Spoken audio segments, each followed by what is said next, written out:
Hello दोस्तों, आप सभी का स्वागत है पेपर एनालिसिस फंड के ऊपर। और मैं हूं आपके साथ डी और हम करें आज बहुत ही बेहतरीन टॉपिक जो आपके सभी विषयों के लिए बहुत ही महत्वपूर्ण है और यहाँ से आपके क्वेश्चन आपको काफ़ी देखने को मिलते हैं। देखिए, हम बात कर रहे थे शिक्षण से संबंधित और शिक्षण में हमने पहला टॉपिक कौन सा किया था? शिक्षण में हमने पहला टॉपिक किया था आपका शिक्षण के उपागम। ठीक है, शिक्षण के उपागम की बात करें तो शिक्षण के उपागम की हमने 2 क्लासें बनाई थी। कितनी क्लासें बनाई थी हमने? 2 क्लास बनाई थी। ठीक है, और 2 क्लासों के अंदर ये आपके शिक्षण के जितने भी उपागम थे, ठीक है, चाहे शिक्षण के उपागम हो, चाहे शिक्षार्थी के उपागम हो, चाहे आपके शैक्षणिक उपागम हो, तो सारे के सारे अपने क्लास 2 क्लासों के अंदर आपको कंप्लीट करवा देता है ये बुक, वो भी किसके माध्यम से? एमसीक्यू माध्यम से। ठीक है, और इसके बाद आपका जो कलाम का टेस्ट होता है, आपका कलाम के टेस्ट की बात करते हैं, कलाम टेस्ट। और कलाम टेस्ट कौन सा था आपका? 7वां। कौन सा टेस्ट? 7वां। और इस 7वें टेस्ट में जो क्वेश्चन आए एमसीक्यू आए थे आपके, इससे आपके शिक्षण के उपागम के लगभग आपके 25 से 30 क्वेश्चन, आपके 25 से 30 क्वेश्चन है। इनकी क्लास बात करते हैं, इनकी क्लास आज हो जाएगी अभी, इनकी क्लास भी आज करेंगे। ठीक है, यानी बात करें जो माइनर टेस्ट 7 आना, माइनर टेस्ट 7 के हमने जीके पार्ट की क्लास हो चुकी है अपनी। जीके पार्ट की क्लास बात करें हम तो जीके पार्ट क्लास कंप्लीट हो चुकी है।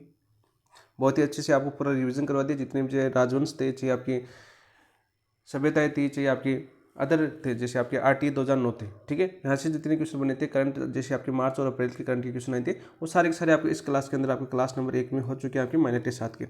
और दूसरा टॉपिक माइनर टेस्ट 7 में तो आपका शिक्षण के उपागम, शिक्षण के उपागम थे, जिसकी क्लास और बनानी है अभी, क्योंकि अभी हमने इनके एमसीक्यू के माध्यम से एनालिसिस किया था और काफ़ी अच्छे ज़्यादातर क्वेश्चन जो हमने किए थे वही क्वेश्चन आपको यहाँ पर पूछे गए। ठीक है, 25 से 30 क्वेश्चन और है, वो आपकी क्लास यानी इन उपागम के लिए वो क्लास और हो जाएगी, जगह आपको पता भी चलेगी टेस्ट में आपके क्वेश्चन कैसे आए। ठीक है, हमने जिस हिसाब से तैयारी की वो कैसे थे और टेस्ट में कैसे थे क्वेश्चन, पता क्या होगा कि हमने जो क्वेश्चन लिए थे वो प्रीवियस ईयर क्वेश्चन थे और लाइब्रेरी बेच के क्वेश्चन थे। और अभी वर्तमान में आपके कलाम में किस प्रकार क्वेश्चन पूछे उनका भी पता चल जाएगा। और उनके इन सभी क्वेश्चनों क्या करेंगे हम? व्याख्या सहित एनालिसिस करेंगे। कैसे करेंगे हम? व्याख्या सहित एनालिसिस करेंगे, यानी विश्लेषण करेंगे। तो व्याख्या सहित विश्लेषण करेंगे तो हमें और मतलब एक बार और दोबारा रिवीजन हो जाएगा अपना। क्या हो जाएगा? शिक्षण के उपागम की एक क्लास और होगी, वो आपकी माइनर टेस्ट 7 के जितने क्वेश्चन आए थे 25 से 30 क्वेश्चन थे, लगभग 25 ही थे। ठीक है, उनकी व्याख्या सहित विश्लेषण करेंगे तो आपके शिक्षण के उपागम है वो आपका दोबारा तैयार हो जाएगा पूरा का पूरा। उससे पहले बात करते हैं हम माइनर टेस्ट 8 की। कौन सा टेस्ट? माइनर टेस्ट 8 की बात करते हैं, जो आपके शिक्षण से संबंधित बात करें तो इसके अंदर एक टॉपिक आपका शिक्षण अधिगम की सहायक सामग्री। शिक्षण अधिगम की सहायक सामग्री जो सभी विषयों के लिए एक समान ही होती है, चाहे आपकी हिंदी हो, चाहे एसएसटी हो, चाहे आपकी मैथ साइंस हो, तो सभी के लिए शिक्षण अधिगम की सहायक सामग्री बहुत ही इंपॉर्टेंट है और यहाँ से क्वेश्चन आपका पूछा जाता है। जो आपके टेस्ट बात करें तो माइनर टेस्ट 8 के अंदर आएंगी, यानी इसके सिलेबस का टॉपिक है। और हम बात करें, हम आधार कौन सा अपना आधार की बात करें, वो भी क्या आपकी कलाम टेस्ट सीरीज है। ठीक है, कौन सी? कलाम टेस्ट सीरीज, कलाम टेस्ट सीरीज है। ठीक है दोस्तों, इसका आधार है। और माइनर टेस्ट 8 की बात करें, इसका सिलेबस का पहला टॉपिक कौन सा आपका? शिक्षण अधिगम के सामग्री। और इसके अलावा बात करें आपके इसी के अंदर आएगा आपका आरटी की जो धारा 4 से भाग 4 से आगे का भाग, आरटी जो आपका 2009 है, इसके दो भाग 4 से आगे का जो टॉपिक है वो यहाँ पर आएगा। भाग 4 के बाद 7 भाग है ना, तो 5, 6 और 7, इसमें कौन से आएंगे आपके? माइनर टेस्ट 8 में जो इसका आरटी 2009 है, इसके भाग आएंगे आपके। भाग की बात करते हैं आपके 5, 6 और 7, ये भाग पूछे जाएंगे। इसके अलावा माइनर टेस्ट 8 में बात करें आपकी जो राजस्थान आरटी है, आपका राजस्थान आरटी की बात करते हैं हम, कौन सा? 2011 नियमावली, नियमावली। तो यहाँ से क्वेश्चन बनाया जाएगा, यहाँ से क्वेश्चन बनाया जाएगा, यहाँ से आपके क्वेश्चन पूछे जाएंगे भाई। ठीक है, यहाँ पर बात करें आपके आरटी अधिनियम 2009 क्लास हो चुकी है, क्लास हो चुकी है। ठीक है, आपने जिन दोस्तों ने नहीं देखी है वो देख सकते हैं, बहुत ही शानदार तरीके से आपके सातों भाग को बहुत ही शानदार तरीके से समझा गया है। कौन से संशोधन कब कब हुए थे? आपके 4 संशोधन हुए थे, वो भी आपको बहुत अच्छी तरह से समझा गया। कौन सा शब्द, जैसे आपके निःशक्त बालक, ये कौन से संशोधन जोड़े गए थे? तो 2012 के अंदर जोड़े गए थे वो। ठीक है, 2019 के अंदर जो आपकी 5वीं 8वीं जन धारा 16 के अंदर परिवर्तन होता है, वो सारे के सारे इंपॉर्टेंट जो फैक्ट क्वेश्चन बार बार आपके माइंड में सीधे सेटअप होते हैं, ये ज़्यादातर क्या होते हैं आपके रटने वाले टॉपिक है, आपके समझने वाले टॉपिक नहीं। लेकिन हमने इनको समझाया, एमसीक्यू के माध्यम से आपको याद करवाया, उस स्तर तक पहुँचाया कि आप इनको याद कर सकते हैं। ठीक है, बहुत ही अच्छी तरीके से हमने एमसीक्यू किया था। नियमावली की बात करें, इसकी क्लास कब होगी? अभी इसकी क्लास आपकी कल होगी। ठीक है, कल हम पूरी नियमावली पढ़ेंगे। देखो, आपकी जो नियमावली 2011 है वो आपकी माइनर टेस्ट 8 में भी है और माइनर टेस्ट 9 के अंदर भी है। ठीक है, यानी 2 भागों में बांटा गया है, आधी है माइनर टेस्ट 8 में और आधी है माइनर टेस्ट 9 में।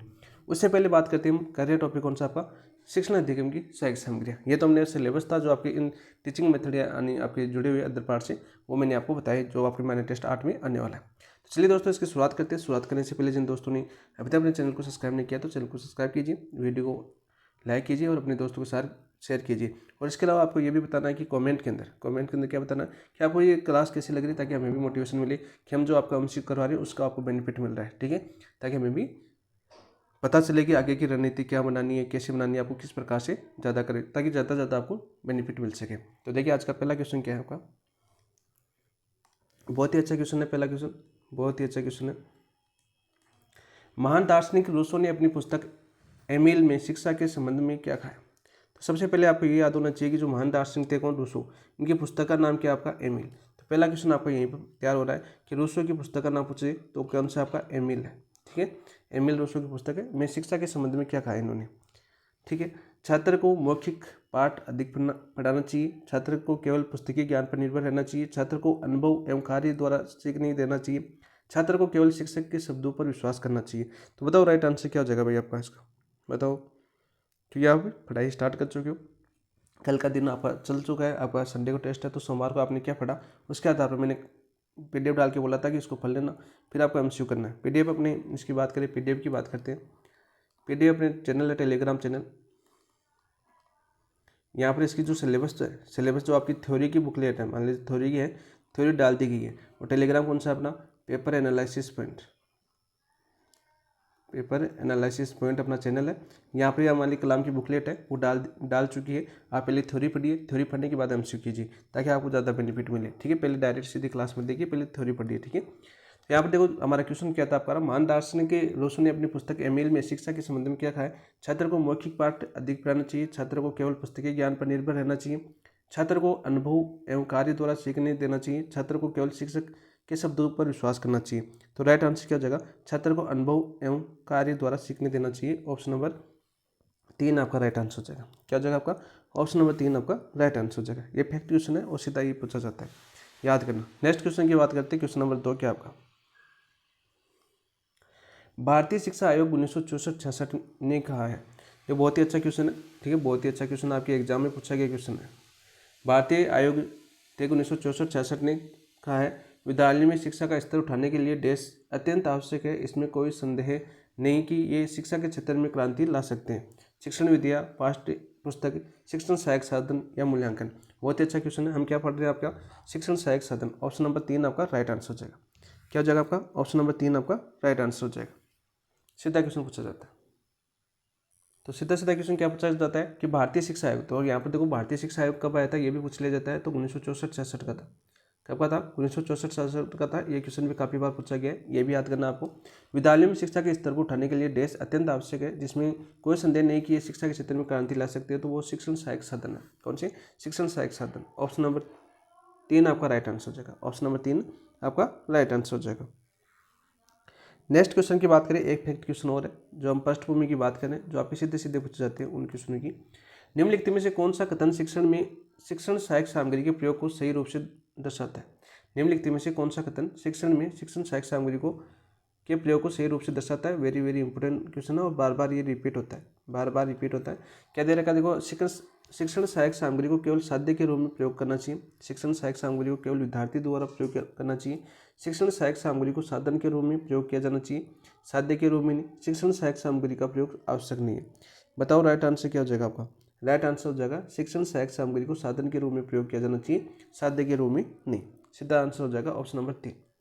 बहुत ही अच्छा क्वेश्चन है और बार बार सीधा क्वेश्चन पूछा जाता है। ठीक है, कि निम्नलिखित में से कौन सा कथन शिक्षण सहायक सामग्री के प्रयोग को सही रूप से दर्शाता है। तो वह आपका शिक्षण सहायक सामग्री को साधन के रूप में प्रयोग किया जाना चाहिए, साध्य के रूप में नहीं। ठीक है, ऑप्शन नंबर 3 आपका राइट आंसर हो जाएगा। नेक्स्ट बात करते हैं दोस्तों,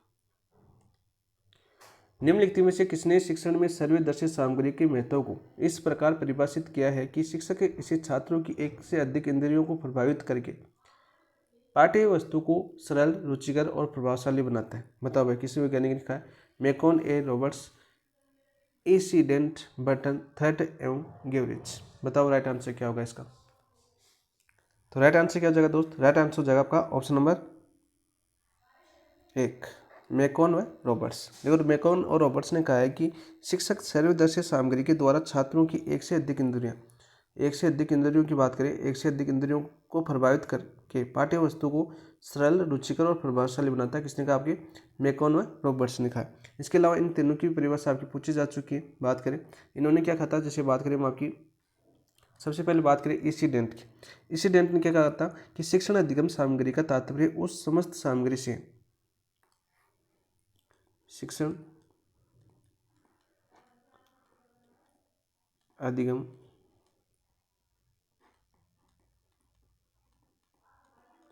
सामग्री का संबंध,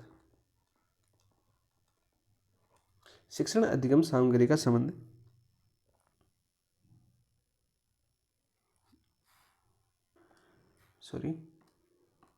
शिक्षण अधिगम सामग्री का तात्पर्य उस समस्त सामग्री से, उस समस्त सामग्री से है, उस समस्त सामग्री से है जो कक्षा में अथवा अन्य शिक्षण परिस्थितियों में, जो कक्षा में अथवा अन्य शिक्षण परिस्थितियों में, अन्य शिक्षण परिस्थितियों में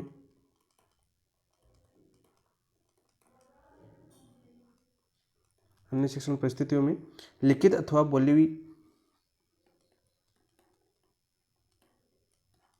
लिखित अथवा बोली हुई पाठ्य सामग्री को समझाने में सहायता करती है, पाठ्य सामग्री को समझाने में सहायता करती है, समझाने में सहायता करती है। तो सीधा सीधा कथन पूछा जाता है कि इंसिडेंट ने क्या कहा था, तो शिक्षण अधिगम सामग्री का तात्पर्य उस समस्त सामग्री से है जो कक्षा अथवा अन्य शिक्षण परिस्थितियों में लिखित अथवा बोली हुई पाठ्य सामग्री को समझाने में सहायता करती है। इंसिडेंट ने कहा था। ऐसा क्वेश्चन आएगा, ये आपका परिभाषा जैसे आपकी मेकन और रॉबर्ट्स की परिभाषा ऊपर दी हुई है आपकी, ये देखो ऊपर दी हुई है ना, इसी प्रकार से ये क्वेश्चन आपकी परिभाषा दी हुई थी और वैसे वैज्ञानिकों के नाम पूछे गए थे। ठीक है, वही आपकी बटन की बात करें, बटन की पूछी जा चुकी है। बटन की बात करें तो बटन ने क्या कहा था आपका, बटन देखो सर्वदर्शी सामग्री एक संवेदी पदार्थ या वस्तु है, सर्वदर्शी सामग्री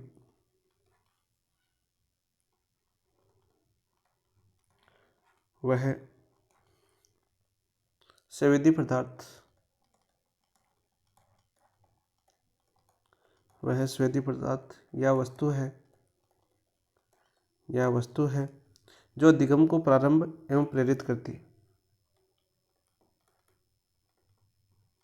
जो अधिगम को प्रारंभ एवं प्रेरित करती, एवं प्रेरित करती है तथा उसे पुनर्बलन प्रदान करती है, तथा उसे पुनर्बलन प्रदान करती है,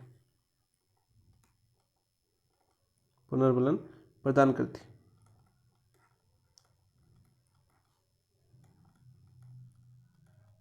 प्रदान करती है। तो ये परिभाषा भी आपकी पूछी जा चुकी है, यह परिभाषा भी पूछी जा चुकी है आपकी, सीधा सीधा क्वेश्चन आता है आपका। ठीक है, और थर्ड एवं गेवरेज की बात करें, थर्ड एवं गेवरेज की बात करें तो यहाँ पर देखना थर्ड और गेवरेज ने क्या कहा था कि सर्वदर्शी सामग्री वह उपकरण है जो शिक्षक को उसके कार्य को प्रभावशाली और शीघ्रता से पूर्ण करने में सहायक होती है। उन्होंने कहा था कि शिक्षक को उसके कार्य को प्रभावशाली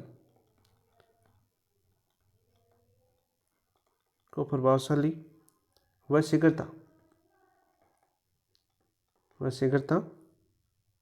से पूर्ण करने में सहायक होते हैं,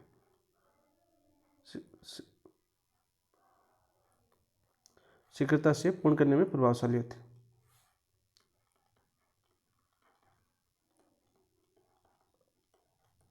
प्रभावशाली होते हैं शिक्षण सहायक सामग्री।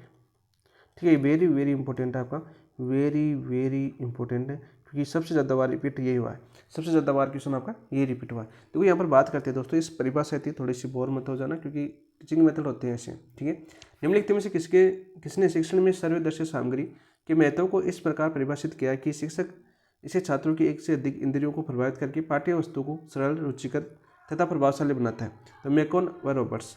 इंसिडेंट ने बात करी, इन्होंने क्या कहा कि शिक्षण अधिगम सामग्री का तात्पर्य उस समस्त सामग्री से जो कक्षा अथवा अन्य शिक्षण परिस्थितियों में लिखित अथवा बोली हुई पाठ्य सामग्री को समझाने में सहायता करती है। बटा ने क्या कहा था? बटा ने कहा था कि सर्वदर्शी सामग्री वह संवेदी पदार्थ या वस्तु है जो अधिगम को प्रारंभ एवं प्रेरित करती है तथा उसे पुनः पुनर्बलन प्रदान करती है। थर्ड एवं गेवरिज की परिभाषा इंपॉर्टेंट है और बार बार पूछा जाता है, इनका कथन ये, शिक्षक को उसके कार्य को प्रभावशाली व शीघ्रता से पूर्ण करने में शीघ्रता से पूर्ण करने में सहायक होते हैं। ठीक है, पूर्ण करने में सहायक होते हैं, प्रभावशाली नहीं, आपका सहायक होते हैं। यहाँ पर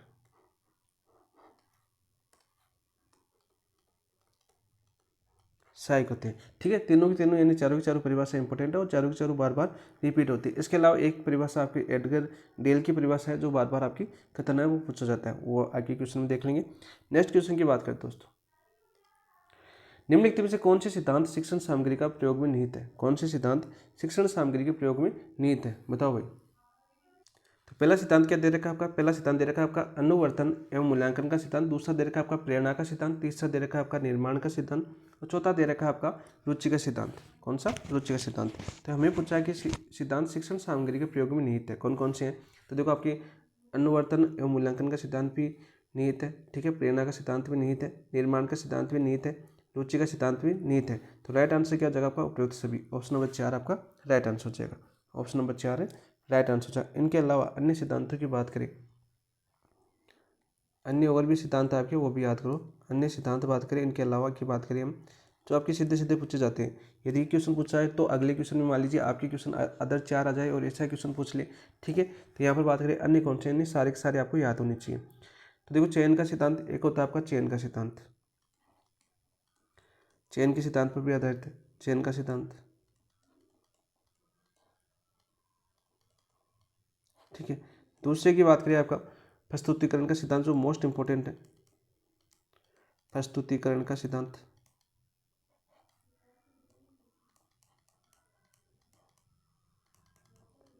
तीसरे की बात करें आपकी, जैसे तीसरे सिद्धांत की बात करें, रुचि का सिद्धांत आ गया आपका, ठीक है। केंद्रीयता का सिद्धांत,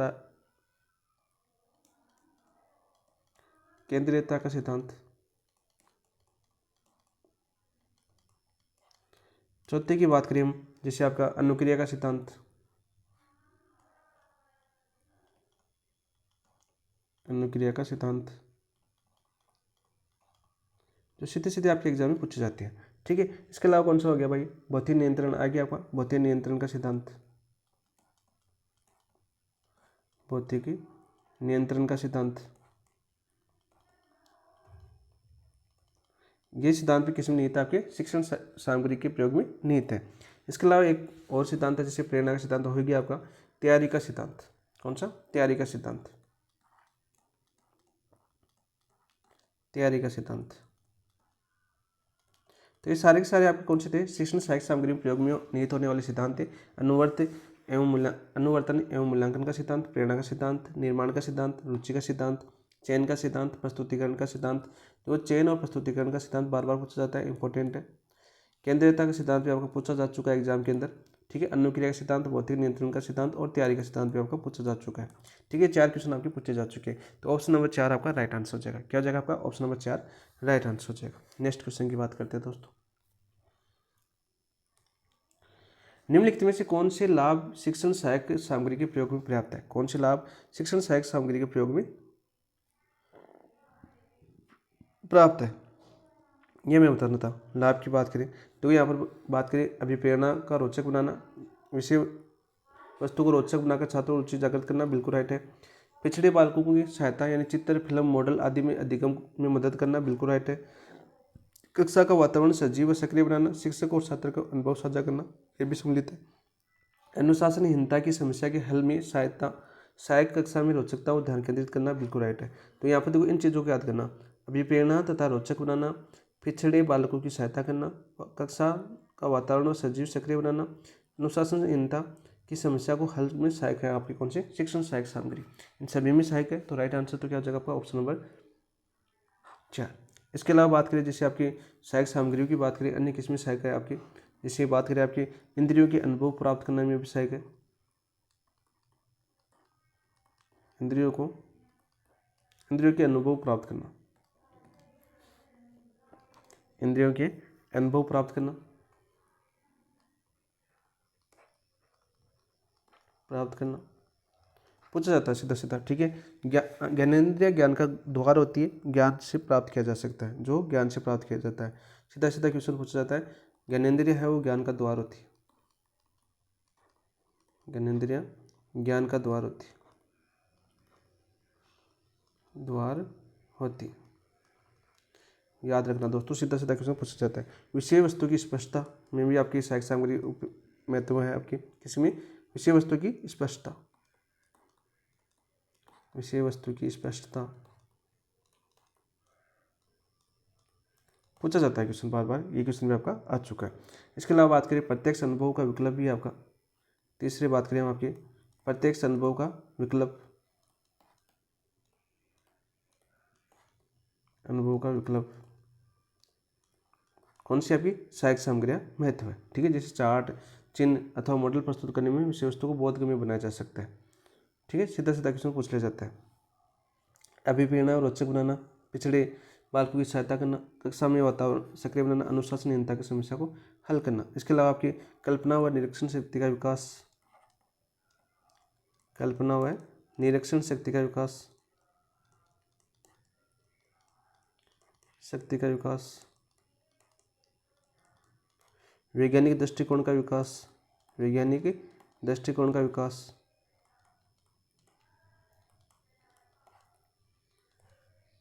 ठीक है, वैज्ञानिक दृष्टिकोण का विकास। ठीक है, इसके अलावा बात करें ध्यान और एकाग्रता बढ़ाने में भी सहायक आपके शिक्षण सहायक सामग्री,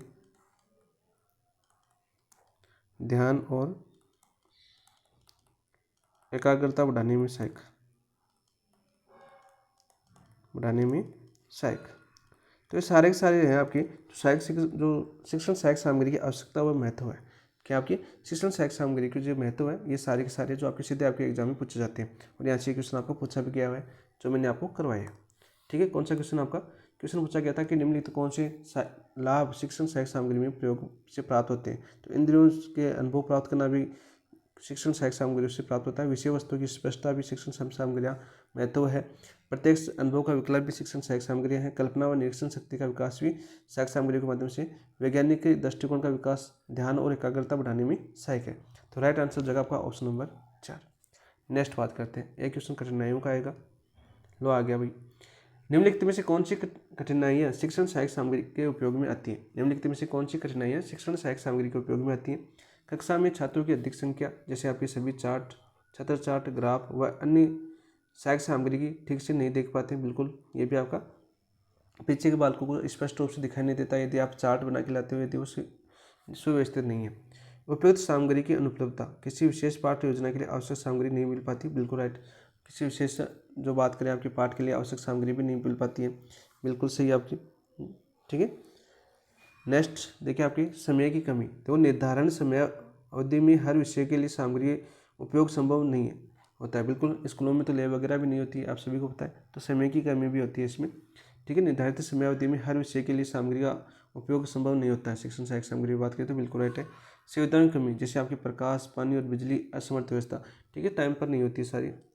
ठीक है, तो ये भी आपका कमी है, यानी कठिनाई आपकी शिक्षण सहायक सामग्री के उपयोग में। कौन कौन सी कमी है आपकी? कक्षा में छात्रों की अधिक संख्या हो तो आपकी कमी है। जैसे आपके बात करते हैं हम, बैच चलता है आपका, तो आपके 400-500 के बैच बनते हैं, तो पीछे वाले जो है उनको थोड़ा सा कम में ध्यान दिया जाता है। ठीक है, उपयुक्त सामग्री की अनुपलब्धता, कोई भी सामग्री, हर पार्ट के लिए कोई सामग्री नहीं मिल पाती है। ठीक है, कभी चौक नहीं होती है, एक तरह से एग्जाम्पल की बात समझे, कभी डस्टर नहीं मिलता, डस्टर खराब हो जाता है तो हाथ से टीचर को मिटाना पड़ता है। तो हर सामग्री उपलब्ध होना जरूरी नहीं है। समय की कमी भी होती है आपकी, हर विषय को निर्धारित समय अवधि में सामग्री का उपयोग संभव नहीं है। जैसे आपको दिया जाता है कोचिंगों में, टारगेट दिया जाता है कि 3 महीने में कोर्स कंप्लीट होना चाहिए, तो एक टीचर वो इतना नहीं पढ़ा पाता। उस जो जहाँ से क्वेश्चन बनते हैं वो सिर्फ एक इतना ही काम कर सकता है कि वो मार्गदर्शक बन सकता है, आपका पथ प्रदर्शक बन सकता है, जैसे कि हमने कल शिक्षण विधियों के अंदर पढ़ा था। ठीक है, पथ प्रदर्शक का काम करता है हमारे कोचिंग, यानी बात करें हम कंपटीशन एग्जाम के अंदर एक टीचर। ठीक है, बाकी आपको स्वयं सेल्फ स्टडी करनी होगी, ये फैक्ट है भाई। देखो, सच्चाई से मुंह नहीं मोड़ा जा सकता, आपको स्वयं को सेल्फ स्टडी करनी पड़ेगी। उन चीज़ों को जितने अधिक एमसीक्यू के माध्यम से तैयार करोगे उतना अच्छा फायदा होगा आपको। सुविधाओं की कमी, प्रकाश, पानी और बिजली की असमर्थ व्यवस्था भी हो सकती है, तो बिल्कुल राइट है। तो उपरोक्त सभी आपकी शिक्षण संरक्षण नहीं है, तो राइट आंसर हो जाएगा आपका ऑप्शन नंबर 4। राइट आंसर क्या हो जाएगा आपका? ऑप्शन नंबर 4 आपका राइट आंसर हो जाएगा। नेक्स्ट बात करते हैं दोस्तों, नेक्स्ट क्वेश्चन ये फैक्ट क्वेश्चन थे, सीधे सीधे पूछे जाने वाले क्वेश्चन। निम्नलिखित में से कौन सा असम्मिलित तरीका सीखने का प्रतिशत दर्शाता है? तो यहाँ पर देखो यूनिसेफ के एक अध्ययन के आधार पर बांटा गया था। किसका? यूनिसेफ का अध्ययन, यूनिसेफ का अध्ययन, यूनिसेफ का अध्ययन। तो इस अध्ययन की बात करते हैं दोस्तों। इस अध्ययन के अंदर दो चीज़ों में बांटा था इन्होंने, दो चीज़ों के अंदर बांटा था। कौन कौन सा? ये तो हम कैसे सीखते हैं, हम कैसे सीखते हैं, और दूसरा बांटा था इन्होंने हम कैसे याद करते हैं, हम कैसे याद करते हैं, याद करते हैं। सीधा सीधा क्वेश्चन आपका पूछा जाता है। तो यहाँ पर देखो कौन सा असम्मिलित पूछा है हमें, कौन सा असम्मिलित है, और हमें कौन सा पूछा हम कैसे सीखते हैं, यहाँ से क्वेश्चन पूछा है। तो यहाँ पर देखो आपका चक्कर 1% बिल्कुल राइट, 1% हम चक्कर सीखते हैं। छुकर हम 2% सीखते हैं। छुकर कितना सीखते हैं हम? 2% सीखते हैं। सुनकर की बात करें तो 3% नहीं सीखते हम। 3% क्या सीखते हैं हम? सूंघकर सीखते हैं। कैसे? सूंघकर। तो सुनकर कितना परसेंट सीखते हैं हम? सुनकर की बात करें तो 11%। कितना? 11%। देखकर हम 83% सुनते हैं, बिल्कुल राइट। तो हमें कौन सा पूछा था? असम्मिलित। तो ऑप्शन नंबर 3 आपका राइट आंसर हो जाएगा। क्या हो जाएगा? यहाँ पर ऑप्शन दे देता हूँ 1, 2, 3 और 4। तो यहाँ पर तीसरा राइट आंसर हो जाएगा। क्या हो जाएगा आपका? तीसरा आपका राइट आंसर हो जाएगा। हम कैसे याद करते हैं, इनकी बात करते हैं। नेक्स्ट क्वेश्चन आपका इन्हीं पर है। ये देखिए आपका क्वेश्चन आ गया। निम्नलिखित में से कौन से तरीके सही रूप से याद करने का प्रतिशत दर्शाता है? सही रूप से याद करने का तरीका प्रदर्शित करता है। ये भी अच्छा क्वेश्चन पूछा गया आपको, ठीक है। अच्छा क्वेश्चन आप, ये लाइब्रेरी बैच के क्वेश्चन है, ठीक है। लाइब्रेरी बैच के अंदर पूछे गए क्वेश्चन से हम कैसे याद करते हैं। प्रतिशत दे रखा है आपका, फटकर 10%, बिल्कुल फटकर हम 10% याद करते हैं। सुनकर कितना करते हैं हम? 20% याद करते हैं, बिल्कुल। सुनकर कितना करते हैं? 20% याद करते हैं। देखकर कितना करते हैं हम? 30%, बिल्कुल राइट। और कहकर सुनकर कितना करते हैं हम? 90%। और ये पूछा जाता है कहकर कितना सुनते हैं हम? कहकर कितना याद करते हैं हम? कहकर बात करें तो आपकी 30%। कितना? 30%। वही बात करें हम देखकर 30% हो गया। कहकर सुनकर आ गया तो आपका देखकर सुनकर कितना करते हैं हम? देखकर व सुनकर 50% याद होता है। कितना होता है आपका? 50% याद होता है। यदि आप अभी हमारी क्लास से देख रहे हो और आपको बुकलेट पहले PDF भेजी हुई है, यदि आप पहले PDF पढ़ चुके हो फिर आप अपनी क्लास देख रहे हो तो यहाँ पर आपको ज़्यादा याद होगा, ठीक है। बेनिफिट ज़्यादा मिलेगा आपको, क्योंकि आपको वो चीज़ें पढ़ चुके हो, आप फिर देख रहे हो फिर सुन रहे हो, तो 50% हो जाएगा। 10% आप पहले पढ़ लोगे तो कितना हो जाएगा आपका? 60% आपको याद हो जाएगा। फिर एक बार कहकर सुनकर दोबारा किसी को कह दोगे, मतलब किसी को बताओगे और वापस सुनोगे तो आपको 90% याद हो जाएगा। यानी 2 बार ही क्लास टेक लोगे ना तो यहाँ से टीचिंग मेथड का लगभग मीटर आपको तैयार हो जाएगा, ठीक है। देखना आपको पड़ेगा भाई, ठीक है। तो राइट आंसर क्या हो जाएगा इसमें? तो राइट आंसर सभी है, तो ऑप्शन नंबर द आपका राइट आंसर हो जाएगा। ऑप्शन नंबर द आपका राइट आंसर हो जाएगा। बहुत ही अच्छा क्वेश्चन पूछा गया है। नेक्स्ट क्वेश्चन की बात करते हैं दोस्तों।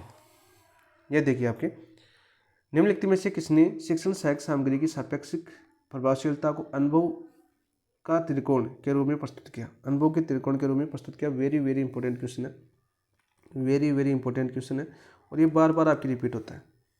तो आपका राइट आंसर क्या हो जाएगा? राइट आंसर जेरोम बुर्नर होगा, एडगर डेल होगा, जॉन डीवी होगा और डेजी मार्विल जॉन होगा। देखो डेजी मार्विल जॉन हमने कल ही पढ़ी थी, ठीक है। पर्यवेक्षिक अध्ययन विधि के वो थे आपके पर्यवेक्षिक अध्ययन विधि के जनक, विधि के प्रतिपादक। तो कल का रिवीजन हो रहा है ना। कल हमने टीचिंग मेथड की हमने क्लास ली थी आपकी, आप सभी को पता, आपने देखी होगी, कल रात को ली थी आपको। जिन दोस्तों ने देखी वो भी देख सकते हैं। विज्ञान गणित से संबंधित जॉन डीवी के बारे में हमने देखा था, समस्या समाधान विधि, समस्या समाधान विधि। जेरो बुनर के बारे में आप बताना कमेंट में, कल ही बताया था आपको। अरे उपागम पढ़े थे हमने, अन्वेषण उपागम, अन्वेषण उपागम।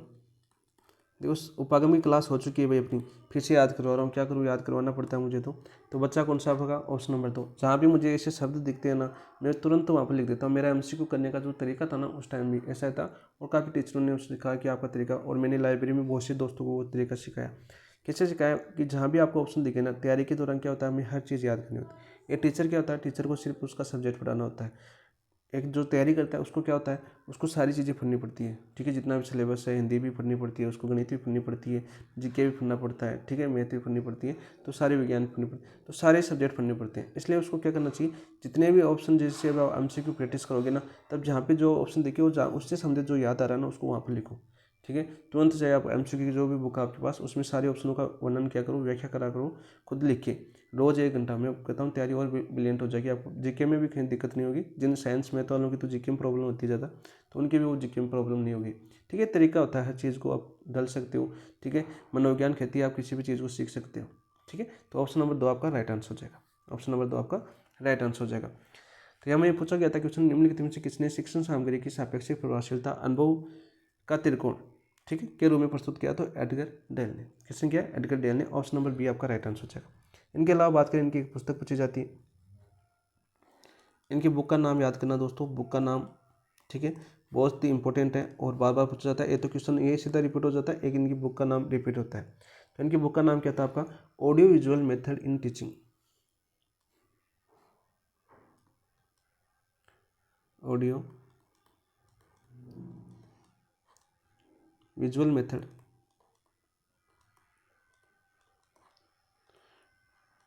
Audio visual method in teaching, in teaching.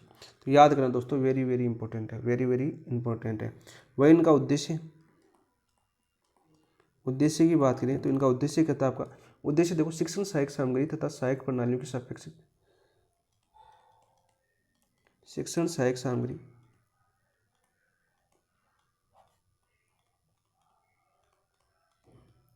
शिक्षण सहायक सामग्री तथा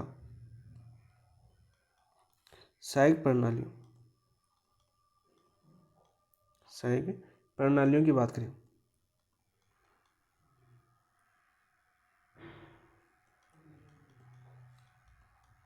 सहायक प्रणालियों की सापेक्ष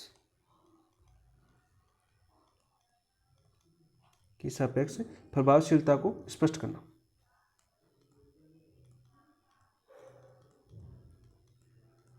प्रभावशीलता को स्पष्ट करना, ठीक है। थोड़ा धीरे लिख रहा हूँ भाई, ठीक है, ताकि आपको साफ दिखे, ठीक है, कि हर चीज़ साफ दिखे, क्योंकि PDF भी मिलेगी आपकी, तो PDF में आपको ये चीज़ें समझ में आनी चाहिए, ठीक है।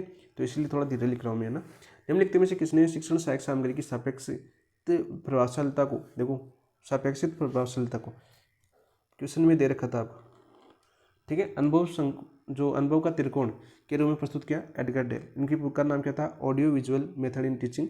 उद्देश्य क्या था आपके, शिक्षण सहायक सामग्री तथा सहायक प्रणालियों की सापेक्ष प्रभावशीलता को स्पष्ट करना। ऑप्शन नंबर 2 आपका राइट आंसर। नेक्स्ट क्वेश्चन की बात करते हैं, वेरी वेरी इंपॉर्टेंट क्वेश्चन है, वेरी वेरी इंपॉर्टेंट क्वेश्चन है, बार बार ये रिपीट भी हुआ भाई। अधिगम अर्जित करने की दृष्टि से अधिगम अर्जित करने की दृष्टि से किस प्रकार के अनुभव अत्यधिक सहज एवं स्वाभाविक होते हैं, किस प्रकार के अनुभव अत्यधिक सहज एवं स्वाभाविक होते हैं, और किस दिशा में बढ़ने पर विशेष प्रयास की आवश्यकता होती है, कौन सी दिशा में बढ़ने पर विशेष प्रयास की आवश्यकता होती है, ये क्वेश्चन पूछा गया हमें। तो पहला ऑप्शन दे रखा आपका प्रत्यक्ष एवं अमूर्त अनुभव, प्रत्यक्ष से अमूर्त की ओर। दूसरा दे रखा आपका प्रत्यक्ष एवं अमूर्त अनुभव, प्रत्यक्ष से अप्रत्यक्ष तथा मूर्त से अमूर्त की ओर। केवल अमूर्त अनुभव मूर्त से अमूर्त की ओर, केवल प्रत्यक्ष अनुभव अप्रत्यक्ष से प्रत्यक्ष की ओर। तो राइट आंसर क्या हो जाएगा आपका, प्रत्यक्ष एवं मूर्त अनुभव प्रत्यक्ष से अप्रत्यक्ष तथा मूर्त से अमूर्त की ओर दिशा में बढ़ता है। तो ऑप्शन नंबर 2 आपका राइट आंसर हो जाएगा। बहुत ही अच्छा क्वेश्चन है। ठीक है, 2 क्वेश्चन यहाँ पर दिए हुए हैं। देखो, सीधा क्वेश्चन पूछा जाएगा कि अधिगम अर्जित करने की दृष्टि से किस प्रकार के अनुभव अत्यधिक सहज एवं स्वाभाविक होते हैं, तो आपके प्रत्यक्ष एवं मूर्त अनुभव। ये तो प्रत्यक्ष अनुभव, ये कौन सा होगा, मूर्त अनुभव। तो पहला क्वेश्चन तो यहाँ तक बन गया आपका, ये क्वेश्चन भी पूछ लिया जाता है। और दूसरा क्वेश्चन पूछा जाता है कि और किस दिशा में बढ़ने पर विशेष प्रयास की आवश्यकता होती है, प्रत्यक्ष से अप्रत्यक्ष की ओर बढ़ने पर और मूर्त से अमूर्त की ओर बढ़ने पर। तो राइट आंसर क्या हो जाएगा आपका, ऑप्शन नंबर 2 राइट आंसर हो जाएगा। नेक्स्ट क्वेश्चन की बात करते हैं। 4 प्रकार के दृश्य श्रव्य साधनों में सबसे अधिक प्रभावशाली साधन कौन सा है। 4 प्रकार के आपके दृश्य श्रव्य साधन है, उसमें सबसे अधिक प्रभावशाली साधन कौन सा है, ये क्वेश्चन पूछा गया था। तो यहाँ पे देखो, पहला क्वेश्चन तो क्या तैयार हो गया आपका कि 4 प्रकार के हैं कौन से आपके दृश्य श्रव्य साधन। तो सीधा क्वेश्चन पूछिए कि दृश्य श्रव्य साधन कितने प्रकार के हैं, तो 4 प्रकार के। कितने प्रकार के, 4 प्रकार के। कौन कौन से आपके, प्रत्यक्ष अनुभव साधन, प्रक्षेपित साधन, अप्रक्षेपित साधन, मौखिक साधन। तो सबसे प्रभावशाली साधन कौन सा है, साधन कौन सा है ये पूछे हमें, तो ऑप्शन नंबर एक आपका राइट आंसर हो जाएगा, प्रत्यक्ष अनुभव साधन। ठीक है, जैसे हम एग्जाम्पल की बात करें, साथ साथ एग्जाम्पल याद करना, इनके एग्जाम्पल पूछे जाते हैं। जैसे बात करें प्रोजेक्ट वर्क की बात करें, प्रोजेक्ट वर्क हो गया, या दूसरा एग्जाम्पल की बात करें जैसे आपका सर्वेक्षण हो गया, तीसरे एग्जाम्पल की बात करें जैसे आपका प्रयोग मॉडल हो गया, कौन सा हो गया आपका प्रयोग मॉडल हो गया। ठीक है, ये क्वेश्चन बार बार पूछे जाते हैं। ठीक है, जो आपके प्रत्यक्ष अनुभव जैसे आपके भ्रमण, सबसे ज़्यादा आपका भ्रमण वाला पूछा जाता है एग्जाम्पल, भ्रमण। ठीक है, शैक्षिक भ्रमण की बात कर लेते हैं, शैक्षिक भ्रमण वेरी वेरी इंपॉर्टेंट है, और बार बार आपने क्वेश्चन आपको देखने को भी मिला होगा। जो प्रत्यक्ष अनुभव साधन हो सबसे ज़्यादा प्रभावशाली होता है, यानी आप खुद उस चीज़ को देखोगे, उस चीज़ को जाके देखोगे, ठीक है, तो आपको ज़्यादा याद होगी। प्रक्षेपित साधन, तो प्रक्षेपित साधन आपके, प्रक्षेपित साधन की बात करें तो प्रक्षेपित साधन कौन कौन से हो जाएंगे आपकी, बात करें प्रक्षेपित साधन जैसे आपके मूल मुख्य चलचित्र, आपकी कौन सी मुख्य चलचित्र, एग्जाम्पल की बात करें हम, एग्जाम्पल की बात करते हैं यहाँ पर, जो आपके प्रक्षेपित साधन के एग्जाम्पल है, सीधे सीधे याद कर लेना, मुख्य चलचित्र आ जाएगा आपका, फिल्म स्ट्रिप पे आ जाता है, कौन सा आपका फिल्म स्ट्रिप, सीधा सीधा क्वेश्चन पूछा जाता है।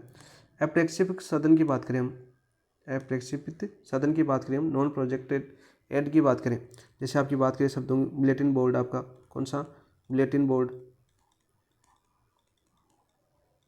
पोस्टर हो गया आपका, पोस्टर हो गया, ठीक है, चार्ट हो गया आपका, कौन सा हो गया आपका चार्ट हो गया, ठीक है। इसके अलावा बात करें चित्र हो गया आपका, मॉडल हो गया आपका, ये सारे के सारे किसमें आते हैं आपके अप्रक्षेपित साधन के अंदर आते हैं। मौखिक साधन की बात करें, सबसे न्यूनतम प्रभावशाली, न्यूनतम प्रभावशाली, तो मौखिक साधन कैसा हो जाएगा आपका न्यूनतम प्रभावशाली, कौन सा आपका न्यूनतम प्रभावशाली, न्यूनतम प्रभावशाली,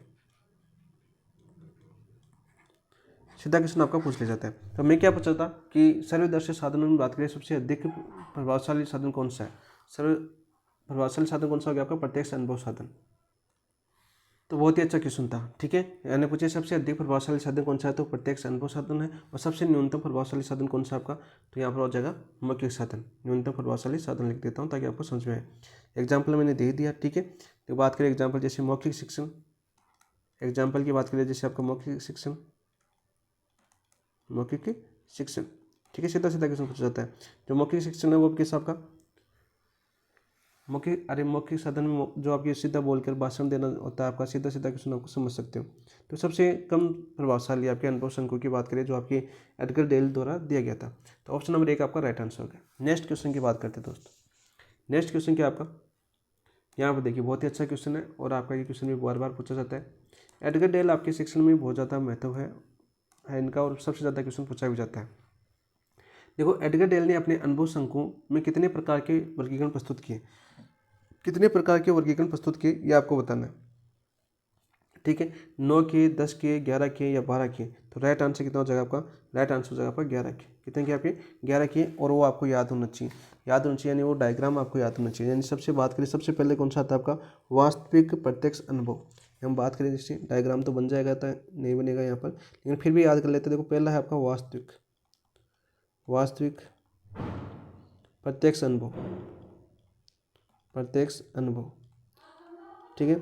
दूसरे की बात करते हैं हम, जैसे दूसरा कौन सा था आपका, अलग अलग पेन से लिखो, देखो आपको दिखाई देगा आपका, ठीक है। कौन सा था आपका आयोजित कृत्रिम अनुभव या नियोजित कृत्रिम अनुभव भी आ सकता है, ठीक है। आयोजित कृत्रिम अनुभव, कृत्रिम अनुभव, ठीक है। सबसे तीसरा कौन सा था आपका, तीसरे की बात करें आपका, तीसरा कौन सा था आपका, तीसरा था आपका नाटकीय अनुभव, कौन सा आपका अभिनय भागीदारी, यानी कि आपकी बात करें नाटकीय अनुभव, नाटकीय अनुभव। चौथा कौन सा था आपका, चौथे की बात करें हम आपकी जैसे 4 नंबर कौन सा आ गया आपका, 4 नंबर पर कौन सा आ गया आपका फिर, ठीक है, प्रदर्शन, प्रदर्शन आ गया। फिर हम 5 नंबर की बात करें, 5 नंबर पर कौन सा जाएगा आपका, 5 नंबर की बात करें, ये लेता हूँ 5 नंबर पर कौन सा जाएगा आपका, भाई बताओ भाई 5 नंबर पर, अरे शैक्षिक यात्राएं, जो आपकी शैक्षिक यात्राएं जैसे आपकी भ्रमण, शैक्षिक यात्राएं, भ्रमण ले सकते हो आप साथ में, भ्रमण भी बोल सकते हैं इसको। छठे की बात करते हैं, छठे फिर से हम रेड से स्टार्ट कर देते हैं, ठीक है। छठा कौन सा हो जाएगा आपका? छठे बताओ भाई आपका, अरे प्रदर्शनियाँ, जैसे कठपुतली वगैरह देखी होगी आपने, ठीक है, चार्ट, ठीक है, पोस्टर, ये सारे कौन सी में आते हैं आपके? प्रदर्शनियों के अंदर आते हैं। प्रदर्शित यानी बात करें प्रदर्शनी, प्रदर्शनी आपकी 6 नंबर 6 थी। और सातवां कौन सा था आपका? फिर से देखो सातवें की बात करें तो सातवां कौन सा था आपका? दूरदर्शन, टीवी, दूरदर्शन, ठीक है। आठवां कौन सा था आपका? आठवें की बात करें तो आठवां कौन सा हो जाएगा आपका? सिनेमा, ठीक है। और दूरदर्शन मतलब चलचित्र, चलचित्र ले लेना, कल चलचित्र ही भी याद होना चाहिए आपको। आठवां कौन सा हो गया आपका? बताओ भाई। स्थिर चित्र यानी आप टीवी की बात करें, सॉरी सिनेमा, सिनेमा भी आ सकता है, आपका स्थिर चित्र आ सकता है, स्थिर चित्र, साथ साथ इसीलिए लिख रहा हूँ मैं, ठीक है। नौवें की बात करें हम, नौवां की बात करें हम आपकी, नौवां कौन सा था भाई आपका? बताओ।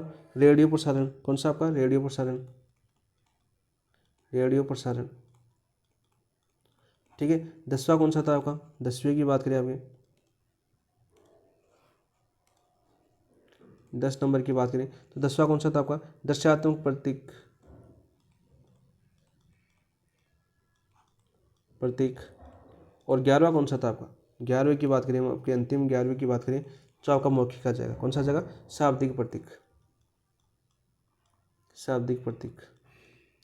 तो ये था आपका अनुभव त्रिकोण, में ऐसे बना देता हूँ आपका, ठीक है, ताकि आपको याद हो डायग्राम के माध्यम से। तो ये 11 प्रकार बताए थे, इस प्रकार से आपका 11 था, ठीक है। इधर था आपका, जैसे माने इधर आपका जाता है ऐसा, उसको क्या बोलते हैं आपके? अप्रत्यक्ष अमूर्त अनुभव। हमने जो एक क्वेश्चन किया था अभी पीछे, अप्रत्यक्ष अनुभव, अमूर्त अनुभव, अमूर्त अनुभव।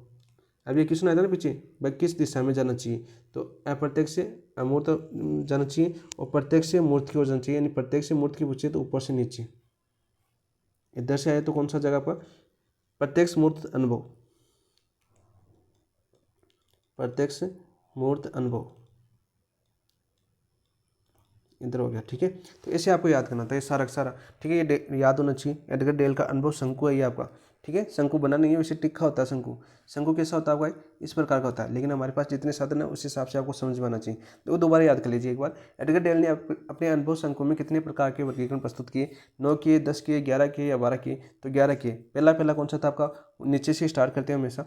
वास्तविक प्रत्यक्ष, प्रत्येक नहीं आपका प्रत्यक्ष करवाइए इसका, ठीक है। वास्तविक प्रत्यक्ष अनुभव, आयोजित कृत्रिम अनुभव, नाटकीय अनुभव, प्रदर्शन, शैक्षणिक या शैक्षिक यात्रा या भ्रमण, प्रदर्शनी, दूरदर्शन या चलचित्र, सिनेमा या स्थिर चित्र, रेडियो प्रसारण, ठीक है, दर्शात्मक प्रतीक और शाब्दिक प्रतीक।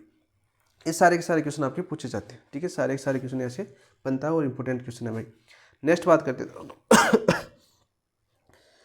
ठीक है। आज थोड़ी तबीयत खराब है अपनी, है ना, फिर भी आपको समझा रहा हूँ धीरे धीरे बोल बोल के, ताकि आपका टेस्ट है ना, टेस्ट तक हमें पूरी कंप्लीट करना है। शिक्षण सहायक सामग्री का वर्गीकरण किन आधारों पर किया जा सकता है? शिक्षण सहायक सामग्री का वर्गीकरण है वो किन आधारों पर किया जा सकता है? मोस्ट इंपॉर्टेंट क्वेश्चन है। एक क्वेश्चन आपका ये पूछा जाता है कि शिक्षण सहायक सामग्री का वर्गीकरण कितने प्रकार से होता है? वर्गीकरण कितने प्रकार से होता है? 3 प्रकार से। कितने प्रकार से होता है आपका वर्गीकरण? 3 प्रकार से होता है, ठीक है। और 3 प्रकार किन किन के आधार पर होता है आपका? जैसे ऑप्शन दे रखा है आपका, इंद्रियों के आधार पर, ठीक है, प्रौद्योगिकी के आधार पर, ठीक है, प्रक्षेपण के आधार पर। बिल्कुल राइट। तो ऑप्शन नंबर 4 आपका राइट आंसर हो जाएगा। आप देखो, सीधा क्वेश्चन क्या पूछा जाएगा कि शिक्षण सहायक सामग्री का वर्गीकरण कितने प्रकार से किया जाता है? 3 प्रकार से किया जाता है। 3 आधार होते हैं, कौन कौन से? इंद्रियों के आधार पर, प्रौद्योगिकी के आधार पर और प्रक्षेपण के आधार पर। फिर इंद्रियों के आधार पर बात करें, इंद्रियों के आधार पर बात करें, प्रकार की बात करें तो कितने प्रकार से बांटा गया इंद्रियों के आधार पर? 4 प्रकार से, ठीक है। 4 प्रकार से कौन कौन से हो जाएंगे? 4 प्रकार। तो चारों याद करो। पहला कौन सा हो जाएगा आपका? दृश्य सामग्री आती है इसमें। कौन सी आती है आपकी? दृश्य सामग्री, ठीक है, दृश्य सामग्री होगी। दूसरी कौन सी आती है आपकी? सर्व सामग्री, सर्व सामग्री। और तीसरा कौन सा आता है आपका? तीसरे की बात करें आपकी, दृश्य सर्व सामग्री, सामग्री आ जाती है। और चौथा कौन सा हो जाएगा आपका? क्रियात्मक सामग्री आ जाती है या प्रत्यक्ष अनुभव आ जाता है आपका। क्रियात्मक सामग्री लिख सकते हैं हम, क्रियात्मक सामग्री। तो बात करते हैं, सीधा सीधा क्वेश्चन आता है कि इंद्रियों के आधार पर जो बांटा गया था हमें, ठीक है, इंद्रियों के आधार पर बांटा गया था, तो कितने प्रकार से बांटा गया था अपने? 4 प्रकार से, जिसमें दृश्य सामग्री आती है, सर्व सामग्री आती है, दृश्य सर्व सामग्री आती है और क्रियात्मक सामग्री आती है। आधार कितनी थी? 3 थी। प्रौद्योगिकी के आधार पर बात करें तो 2 भागों में बांटा गया, ठीक है, दोनों इंपॉर्टेंट है, बार बार पूछे जाते हैं। प्रौद्योगिकी के आधार पर कितने प्रकार बात करें? 2 प्रकार। कितने प्रकार से बांटा गया आपका? 2 प्रकार से। कौन कौन से में? पहला बात करें आपका सॉफ्टवेयर, और दूसरा बात करें आपका कौन सा? हार्डवेयर। पहला सॉफ्टवेयर, दूसरा हार्डवेयर। ठीक है, सीधा क्वेश्चन आपका पूछ लिया जाता है। प्रक्षेपण के आधार पर बात करें, तो कितने भागों में बांटा गया? आपके 2 भाग। प्रकार की बात करें तो कितने बांटे गए? आपके 2 प्रकार बांटे गए। कितने प्रकार? 2 प्रकार। कौन कौन सी? पहला था आपका प्रक्षेपित सामग्री, और दूसरा कौन सा आपका? अप्रक्षेपित सामग्री। दोनों इंपॉर्टेंट है। सबसे ज़्यादा इंपॉर्टेंट ये है आपका। ठीक है, प्रक्षेपित सामग्री सबसे ज़्यादा पूछी जाती है, बहुत बार पूछी जाती है। और दर्शित सामग्री वगैरह आपको एग्जाम्पल के माध्यम से अभी क्वेश्चन आएंगे, अभी आज भी करेंगे, कल भी करेंगे, तो आपको सभी समझ में आ जाएंगे। ठीक है, तो राइट आंसर हो जाएगा इसका ऑप्शन नंबर 4। सभी को बांटा हमने। पहले वर्गीकरण कितने प्रकार से किया? 3 प्रकार से। शिक्षक सहायक सामग्री का कौन कौन से आधार पर? इंद्रियों के आधार पर, प्रौद्योगिकी के आधार पर, प्रक्षेपण के आधार पर। इंद्रियों के आधार पर जो सहायक सामग्री है उनको 4 भागों में बांटा गया। दर्शित सामग्री, सर्विस सामग्री, और क्रियात्मक सामग्री। प्रौद्योगिकी के आधार पर जो सामग्री है उसको 2 भागों में बांटा गया, सॉफ्टवेयर, हार्डवेयर। और आपके प्रक्षेपण के आधार पर बात करें तो 2 प्रकार से बांटा गया, प्रक्षेपित और अप्रक्षेपित सामग्री। ठीक है, ऑप्शन नंबर 4 आपका राइट आंसर। नेक्स्ट देखो दोस्तों, प्रक्षेपी साधनों के इतिहास में पहला आविष्कार कौन सा यंत्र माना जाता है जिसे जादुई लालटेन और वैज्ञानिक भाषा में डायस्कोप कहा जाता है? वेरी वेरी इंपॉर्टेंट क्वेश्चन है। ठीक है, ये सारे के सारे मैं टेस्ट के क्वेश्चन करवा रहा हूँ भाई। ठीक है, लाइब्रेरी टेस्ट के। तो प्रक्षेपी साधनों के इतिहास का पहला, तो यहाँ पर पहला क्वेश्चन तो आ जाएगा आपका प्रक्षेपी साधन है कौन सा? पहला आविष्कार है ना जो आपका कौन सा आपका प्रक्षेपी साधन है, और वो भी कौन सा आपका? जादुई लालटेन। सीधा क्वेश्चन पूछे। और प्रक्षेपी साधन कौन सी सामग्री में आता है? आपका दृश्य सामग्री के अंदर आता है। किसमें? दृश्य सामग्री में। इसे वैज्ञानिक भाषा में डायस्कोप कहा जाता है। प्रोजेक्ट, ठीक है, जादुई लालटेन, ओवरहेड प्रोजेक्टर, स्लाइड प्रोजेक्ट। तो यहाँ पर देखो लाइब्रेरी में इसमें थोड़ा समझ में आधारित क्वेश्चन पूछा जाता था। उत्तर में इसमें के अंदर दिया हुआ है आपका जादुई लालटेन। तो यहाँ पर जिसे जादुई लालटेन और वैज्ञानिक भाषा में डायस्कोप कहा जाता है। ठीक है, तो राइट आंसर भी ऑप्शन नंबर 2 ही होगा। ठीक है, समझने वाला आधार था एक। ठीक है, समझने वाला क्वेश्चन था। इस स्थान पर मायादीप आना चाहिए, या तो हो सकता है ऑप्शन लेते टाइम हो सकता है, या तो इसके ऑप्शन में हो सकती है गड़बड़, क्योंकि जिस टाइम ऑप्शन हमने प्रिंट किए, ठीक है, उस टाइम हो सकता है मायादीप आ सकता है। इसे मायादीप भी कहा जाता है। क्या आपका? मायादीप, यह आ सकता है यहाँ पर। ठीक है, ऑप्शन ओवर प्रोजेक्टर हो, मायादीप हो, ओवरहेड प्रोजेक्टर हो, स्लाइड हो, तो ऑप्शन नंबर 2 आपका राइट आंसर हो सकता है। ठीक है, इतना याद भी नहीं है अभी। ठीक है, ऑप्शन नंबर 2 आपका राइट आंसर होगा, जिसे मायादीप भी कहा जाता है। ये भी याद करना दोस्तों, इंपॉर्टेंट है आपका क्वेश्चन। इसके अलावा बात करते हैं आपकी, देखो डायस्कोप कहा जाता है। वही बात करें, इसे क्या कहा जाता है? आपका प्रोजेक्टर का अग्रदूत भी कहा जाता है, जो काफ़ी बार क्वेश्चन पूछा गया है। प्रोजेक्ट का अग्रदूत, प्रोजेक्ट का अग्रदूत कहा जाता है। क्या कहा जाता है दोस्त? अग्रदूत कहा जाता है। कौन सा? लालटेन। ये बार बार आपके एग्जाम में पूछा गया है। पहला आविष्कार था, कौन सी सामग्री का उदाहरण है? आपकी सामग्री पूछे तो दृश्य सामग्री। कौन सी सामग्री आपकी? दृश्य सामग्री। ठीक है, सर्वदर्शी पूछे तो कौन सी आपकी? दृश्य सामग्री है। ठीक है, जो जादुई लालटेन है वो आपका दृश्य, फोटो आपकी पर्दे के ऊपर दिखाई जाती है। ठीक है, आप सबने देखा होगा। जो सामग्री जो प्रदर्शित की जाती है उसे कौन क्या बोलते हैं? आपकी पारदर्शक स्लाइड बोलते हैं। क्या बोलते हैं? आपके पारदर्शक स्लाइड के ऊपर सामग्री प्रदर्शित की जाती है। ये भी लिख लो, साथ साथ याद हो जाए। पारदर्शक स्लाइड पर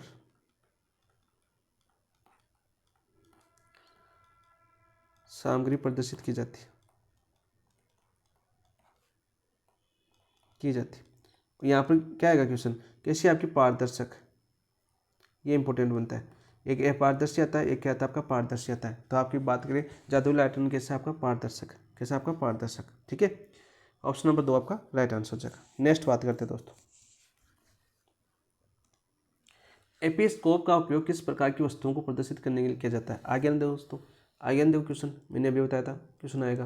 पारदर्शी स्लाइड की बात करें, ये तो कौन सा हो गया? आपका मायादीप हो गया या जादुई लालटेन हो गया।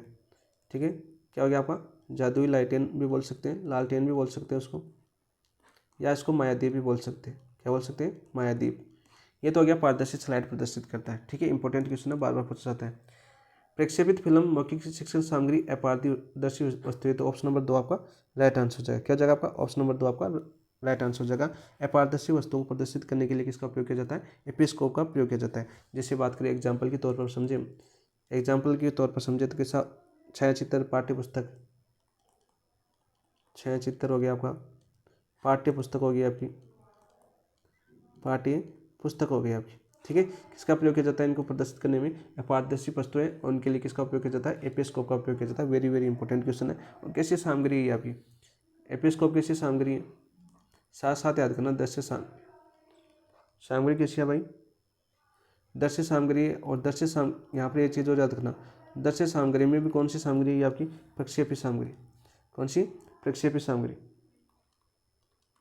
प्रक्षेपी सामग्री, ये क्वेश्चन पूछा जाता है कि कौन सी प्रक्षेपी सामग्री है? दृश्य सामग्री का 4 भागों में बटा था ना अभी अपने,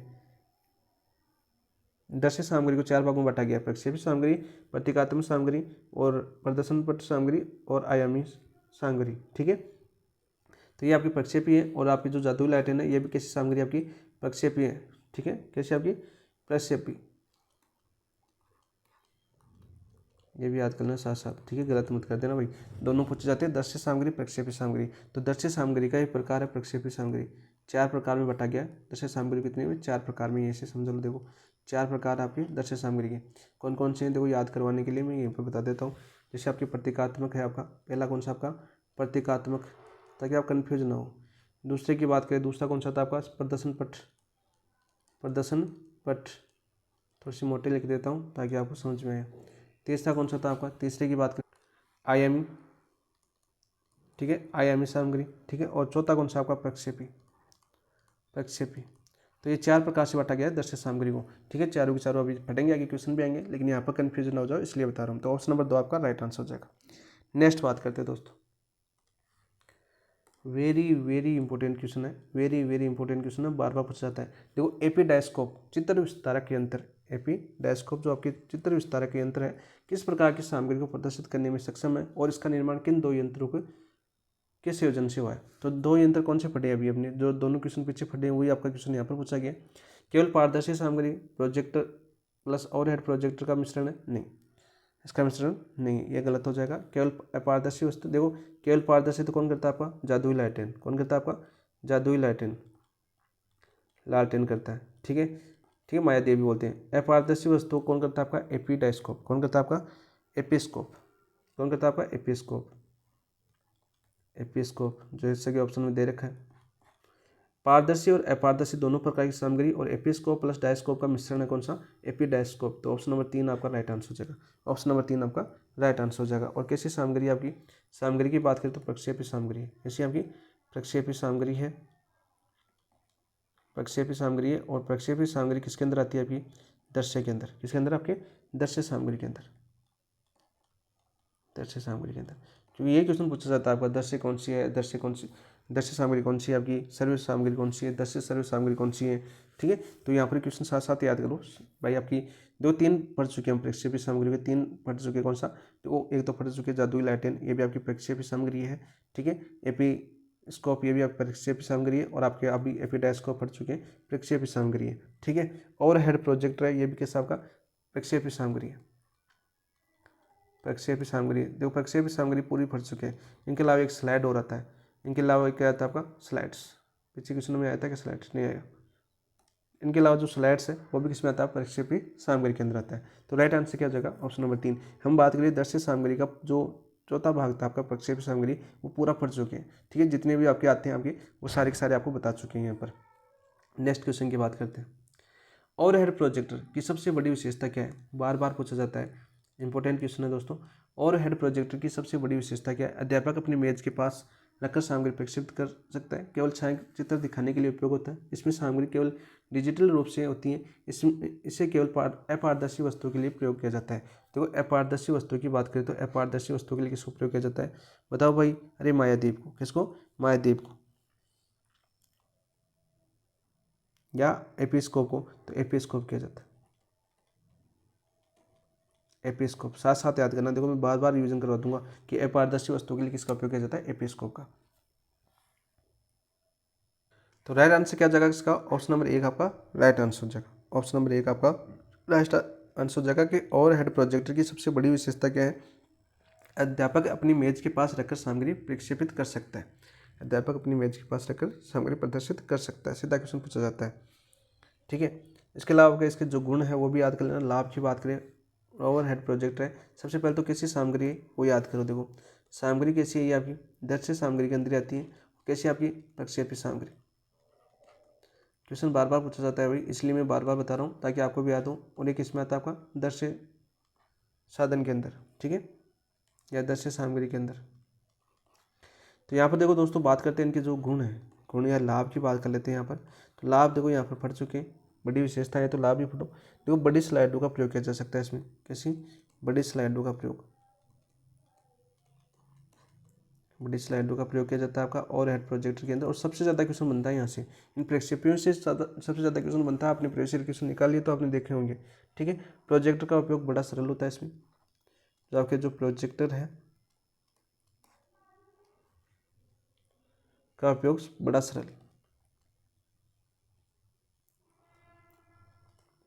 तो क्या होता है आपका, बड़ा सरल होता है। ठीक है, ये भी याद कर लेना, सरल है। ये क्वेश्चन पूछा जाता है आपका, अध्यापक के पर्दे को श्यामपट्ट के रूप में प्रयोग कर सकता है। जो अपना अध्यापक है यानी कि हम है, ठीक है, अध्यापक अपने पर्दे का उपयोग श्यामपट्ट के रूप में प्रयोग कर सकता है। श्यामपट्ट के रूप में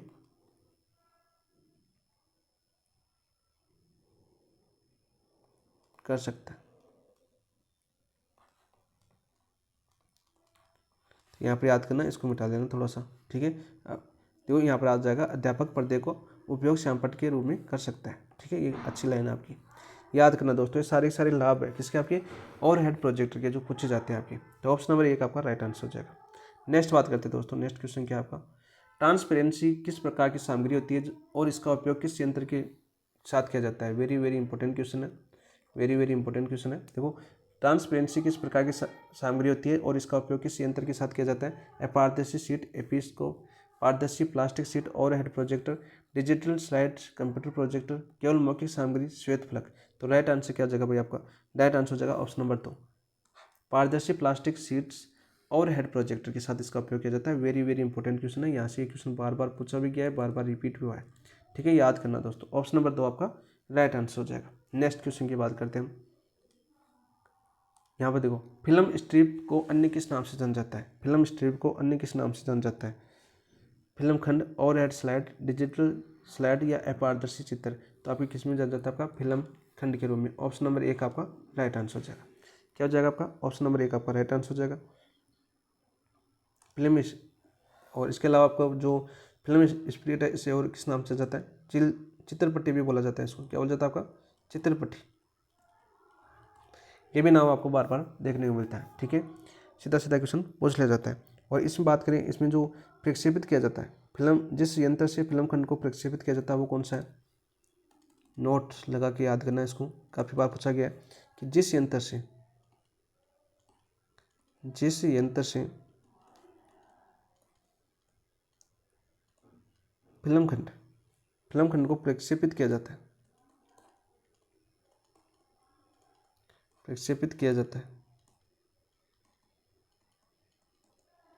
वह कौन सा भाई बताओ। फिल्म स्ट्रिप प्रोजेक्टर कहते हैं उसको। क्या कहते हैं आपके, फिल्म स्ट्रिप प्रोजेक्टर कहते हैं। क्या कहते हैं, फिल्म स्ट्रिप प्रोजेक्टर कहते हैं। सीधा क्वेश्चन आपका पूछ लिया जाता है भाई। ठीक है जिस यंत्र में फिल्म खंड को प्रक्षेपित किया जाता है वो क्या कहलाता है, आपका फिल्म स्क्रिप्ट प्रोजेक्टर कहलाता है। और इसका नाम कुछ ये तो फिल्म खंड है। ठीक है, चित्रपट्टी भी बोलते हैं इसको। क्या बोलते हैं, चित्रपट्टी भी बोलते हैं।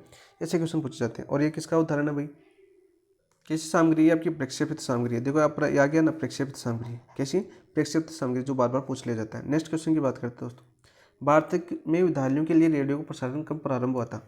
इंपॉर्टेंट क्वेश्चन है और काफ़ी बार ये रिपीट हो चुका है। और चाहे ICT में देखो, चाहे यहाँ पर देखो सैक सामग्रियों में, ये क्वेश्चन बहुत बार आ चुका है।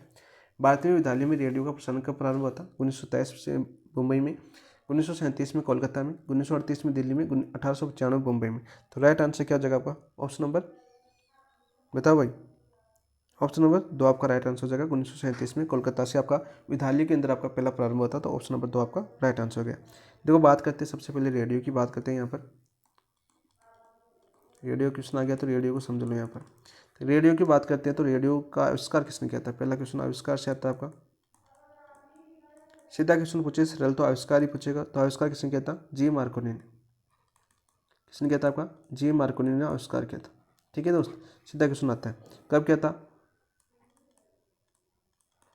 1895। कब किया था? 1895 में किया था। ठीक है। दूसरा पूछेगा कि भारत में पहला प्रसारण, भारत में पहला प्रसारण,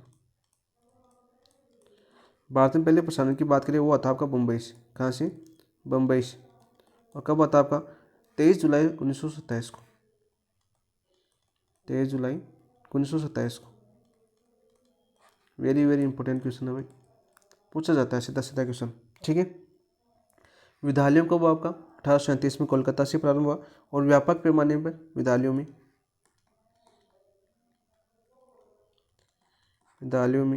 व्यापक पैमाने पर संचालन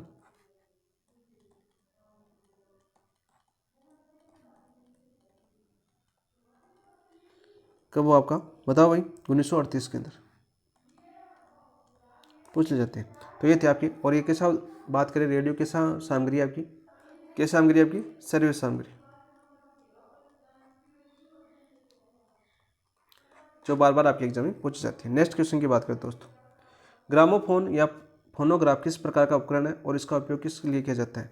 बताओ भाई, ग्रामोफोन या फोनोग्राफ किस प्रकार का उपकरण है और इसका उपयोग किस प्रकार से किया जाता है, ये मैं बताना है। तो यहाँ पर देखो सबसे इंपॉर्टेंट क्वेश्चन है, बार बार ये क्वेश्चन पूछा जाता है। ये क्वेश्चन पूछ लिया जाता है कि ग्रामोफोन और जैसे आप बात करें ग्रामोफोन या फोनोग्राफ किस प्रकार का उपकरण है, इतना क्वेश्चन भी पूछा जा चुका है। ये क्वेश्चन पूछा जा चुका है। तो हस्तचलित चलित उपकरण है। कैसा आपका? हस्तचलित उपकरण है, सीधा क्वेश्चन पूछा जाता है। ठीक है। फिर बात करें इसका उपयोग किसमें किया जाता है? संगीत और भाषण सुनाने के लिए। तो ऑप्शन नंबर 1 आपका राइट आंसर हो जाएगा। ऑप्शन नंबर 1 आपका राइट आंसर हो जाएगा। ठीक है। अब बात करते हैं हम देखो ग्रामोफोन की। सबसे पहले ग्रामोफोन या कौन सा आपका फोनोग्राफ भी बोलते हैं इसको, ग्रामोफोन या फोनोग्राफ। तो सबसे पहले बात करते हैं इसके आविष्कारकर्ता कौन थे? आविष्कार किसने किया था आपके? ये भी साथ साथ याद करना भाई, आविष्कार किसने किया था? 1887 में। 1887 ईस्वी में किसने किया था दोस्त? यहाँ पर आ आपकी एमिल बर्लिन, एमिल बर्लिनर।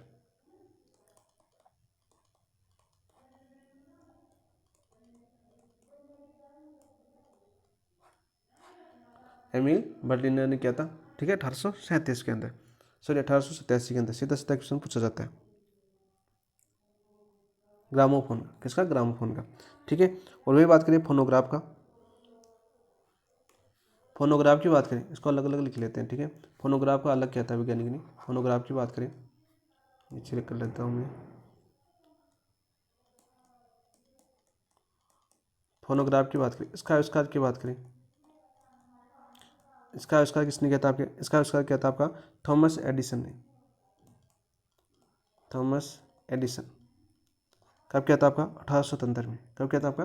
1877 ईस्वी के अंदर। ठीक है। कैसी सामग्री है? सर्व सामग्री। किस सामग्री आपकी? सर्व सामग्री। देखो हमने दृश्य सामग्री देखा। ठीक है। फिर हमने सर्व सामग्री के क्वेश्चन देखे जो आपके एग्जाम में पूछे गए, सारे के सारे एग्जाम में क्वेश्चन पूछे गए, वही करा रहा हूँ। ठीक है। नेक्स्ट क्वेश्चन की बात करते हैं आज के। बहुत ही अच्छा क्वेश्चन है। निम्नलिखित में से कौन सा दृश्य सामग्री का प्रतीकात्मक प्रकार में सम्मिलित है? देखो हमने अभी पढ़ा था आपका जो दृश्य सामग्री है ना दोस्तों, हमने सबसे पहले इसको समझते हैं। देखो दृश्य सामग्री है ना, दृश्य सामग्री को कितने भागों में बांटा हमने? भाग की बात करें या प्रकार की बात करें तो कितने प्रकार में बांटा हमने? 4 प्रकार में बांटा। कितने प्रकार में? 4 प्रकार में बांटा। और वो 4 प्रकार कौन से थे आपके? चारों प्रकारों की बात करें हम तो कौन से 4 प्रकार थे? तो सीधे सीधे पूछ ले जाते हैं। जैसे बात करें आपके, पहला था आपका प्रतीकात्मक प्रकार, प्रतीकात्मक। दूसरे की बात करें, दूसरा कौन सा था आपका? प्रदर्शन पट।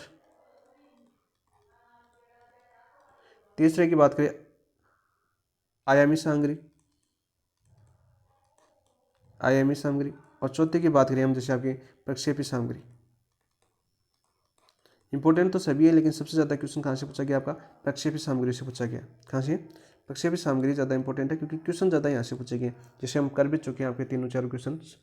ठीक है, तो अब देखो हमारा क्वेश्चन, हमारा पूछा कि प्रतीकात्मक प्रकार की सम्मिलित है, दृश्य सामग्री के प्रतीकात्मक प्रकार में सम्मिलित है, कौन कौन सम्मिलित है। तो प्रतीकात्मक बात करें जो आपकी दृश्य सामग्री के अंदर सम्मिलित है, ठीक है, कार्टून है सम्मिलित है, चार्ट भी आपका इसमें आता है प्रतीकात्मक, रेखा चित्र भी किसमें आता है, प्रतीकात्मक, यानी प्रतीक होता है एक। ठीक है, कार्टून हो गया उसका प्रतीक हो गया, चार्ट हो गया उसका प्रतीक हो गया, जैसे आयत का चार्ट मान लीजिए। रेखा चित्र जैसे हम मानते हैं आपके समांतर चतुर्भुज वगैरह का चित्र। फ्लैश कार्ड हो गया, ग्राफ हो गया, कोई ग्राफ यानी कोई आंकड़े दर्शाए गए ग्राफ दिखाया जाता है, वो कैसे आपके सारे प्रतीक है ना, उस नोट कर रहे हैं, उस आंकड़ों को नोट कर रहे हैं, कौन आपकी प्रतीक, ग्राफ वगैरह। तो राइट आंसर तो क्या हो गया आपका, ऑप्शन नंबर द आपका राइट आंसर हो जाएगा। इनके अलावा ग्राफ के अलावा भी बात करें, जैसे आपका फ्लैश कार्ड हो गया आपका, इसके अलावा बात करें आपकी मानचित्र, छठा देखिए मानचित्र, ये भी कैसे आपका मानचित्र भी कैसे आपका प्रतीकात्मक है। ठीक है, इसके अलावा चित्र की बात करें, आपके चित्र भी आ सकता है। ठीक है, आर्ट की बात करें, जैसे हम आपके छायाचित्र हो गया आपका छायाचित्र, ये भी कैसे आपकी प्रतीकात्मक है। ठीक है, फ्लिप बुक, ये क्वेश्चन पूछा जाता है भाई, आपकी फ्लिप बुक किस प्रकार का है, इंपॉर्टेंट है, इसको याद कर लेना, फ्लिप बुक। ठीक है, थोड़ा सही लिख देता हूँ ताकि आपको भी सही दिखे, फ्लिप बुक। ठीक है, इसके अलावा बात करें मुद्रित सामग्री है, मुद्रित सामग्री, मुद्रित सामग्री वह भी कैसी आपकी, अरे प्रतीकात्मक सामग्री है दृश्य सामग्री के अंदर, देखिए। इसके अलावा बात करें हम एल्बम, अरे शादियों का एल्बम बनाती हूँ आप, एल्बम, उसके अंदर प्रतीक ही तो होते हैं आपकी छायाचित्र ही तो होते हैं उसके अंदर। ठीक है, इसके अलावा बात करें आपकी मूक फिल्म, मूक फिल्म, तो ये सारे के सारे किसमें आते हैं, आपके प्रतीकात्मक प्रकार के अंदर आते हैं। तो अब आपको सीधा पूछे कि सहायक सामग्री देखो, प्रतीकात्मक सामग्री कौन सी है, कार्टून है, चार्ट है, रेखा चित्र हो गया, फ्लैश कार्ड हो गया, ग्राफ हो गया, मानचित्र हो गया, चित्र हो गया, छाया चित्र हो गया, फ्लिप बुक हो गया, मुद्रित सामग्री हो गई, एल्बम हो गया, मूक फिल्म हो गया, ये सारे के सारे किसमें आते हैं, आपके प्रतीकात्मक जो आपकी दृश्य सामग्री का प्रकार है। नेक्स्ट क्वेश्चन की बात करते हैं, और आज का अंतिम क्वेश्चन है आपका, जो निम्नलिखित में से कौन सी सामग्री दृश्य सामग्री के प्रदर्शन पट में सम्मिलित है। तो दूसरा कौन सा पढ़ा था हमने, प्रदर्शन पट, ये रहा आपका दूसरा प्रदर्शन पट। पहला प्रकार देखो कंप्लीट हो चुका है, दूसरा प्रकार आप अभी देख लेते हैं। ठीक है, ये क्वेश्चन दिया हुआ आपका, प्रदर्शन पट सामग्री दे रखी है, देखो श्याम पट प्रदर्शन पट सामग्री है, बुलेटिन बोर्ड प्रदर्शन पट सामग्री है, फिनोलन बोर्ड प्रदर्शन पट सामग्री है, पेग बोर्ड प्रदर्शन पट सामग्री है। ठीक है, तो राइट आंसर उपरोक्त सभी हो गया आपका, क्या हो जाएगा, उपरोक्त सभी। इनके अलावा आपका मैग्नेटिक बोर्ड भी आ सकता है, आपका कौन सा, मैग्नेटिक बोर्ड, मैग्नेटिक बोर्ड। ठीक है, इसके अलावा बात करें जैसे आपके प्रदर्शन, प्रदर्शन, ठीक है, ये भी किसमें आएगा, आपको प्रदर्शन पट के अंदर आएगा। सातवीं की बात करें संग्रहालय, अरे संग्रहालय जैसे हम कालीबंगा वगैरह सभ्यता पढ़ते हैं, उनके जो उत्खनन में जो प्राप्त हुई थी सामग्री, उनको रखा जाता है, वो कैसे आपकी प्रदर्शन पट्टी तो है, उसके सामने रखा जाता है, कोई मूर्ति रखी जाती है। ठीक है, वो किसमें आते हैं, आपके प्रदर्शन पट के अंदर आते हैं। तो ये सारे के सारे प्रकार है वो किसमें आते हैं, आपके प्रदर्शन पट सामग्री, जो आपके दृश्य सामग्री के एग्जाम। तो दो प्रकार हम पढ़ चुके हैं, कौन कौन से, प्रतीकात्मक और प्रदर्शन पट। अब आयामी सामग्री और रहेगी, और आपकी प्रक्षेपी सामग्री हम पढ़ चुके हैं, 3 पढ़ चुके हैं। ठीक है, जो दृश्य सामग्री के हमने 4 प्रकार पढ़े, उन्हें 3 पढ़ चुके हैं। आयामी सामग्री का क्वेश्चन कल करेंगे। ठीक है दोस्तों, क्वेश्चन कैसे लगे वो बताना, और थोड़ा धीरे पढ़ाने की कोशिश कीजिए ताकि आपको थोड़ा स्पष्ट लिख सकूँ। ठीक है, बाकी आपको यदि देखते हो आप, जैसे मैं प्राइम पर चलाता हूँ, लाइव देखते हो आप, एक तरह से समझे, तो उसमें ऐड का सामना नहीं करना पड़ेगा। ठीक है, जो ऐड है उनका सामना नहीं करना पड़ेगा। ठीक है दोस्त, और यदि आप फिर देखना चाहते हो तो स्पीड बढ़ा के देखना चाहते हो तो स्पीड बढ़ा के देख लेना, उसमें फिर थोड़े बहुत ऐड आ सकते हैं आपके। बाकी समझ में आना चाहिए, थोड़ा सा टॉपिक इसको समझने वाला है। समझने वाला कैसे, हर चीज़ को एक दूसरे से जोड़ना है, ताकि उनके एग्जाम्पल से जोड़ोगे ना, तो वो लंबे टाइम तक आपको याद रहेंगे। ठीक है दोस्त, तो यहाँ पर बात करते हैं, इस क्लास को यहाँ पर समाप्त करते हैं, और इसकी PDF की बात करते हैं। सबसे पहले PDF की बात करते हैं, PDF कहाँ पर मिलेगी, तो PDF मिलेगी अपना टेलीग्राम चैनल है। इन क्वेश्चनों की PDF बात कर रहा हूँ जो एनालिसिस की है, ये मिलेगी अपनी पेपर एनालिसिस पॉइंट पर, paper analysis point Telegram channel है, यहाँ पर जुड़ सकते हो। यहाँ पर वही चीज़ें मिलेगी जो आपके लिए उपयोगी है, अन्य फालतू कोई चीज़ नहीं मिलेगी। जैसे हर कोई PDF आ गई तो हर कुछ आ गया, ऐसा कुछ नहीं है। जिनको जुड़ना हो वो जुड़ सकते हैं, बाकी कोई दिक्कत नहीं है। ठीक है दोस्तों, कमेंट के अंदर जो बताना क्लास कैसी लगी, ताकि आगे क्लास में और भी ज़्यादा सुधार किया जा सके। आप पर डिपेंड है, आप किस प्रकार से बताते हो। इसके साथ इस क्लास को समाप्त करते हैं। समाप्त करने से पहले जिन दोस्तों ने अभी तक चैनल को सब्सक्राइब नहीं किया, लाइक नहीं किया, ठीक है, वो थोड़ा सा ये काम जरूर कीजिए, सब्सक्राइब जरूर कीजिएगा और लाइक जरूर कीजिएगा। Thank you. जय हिंद दोस्तों।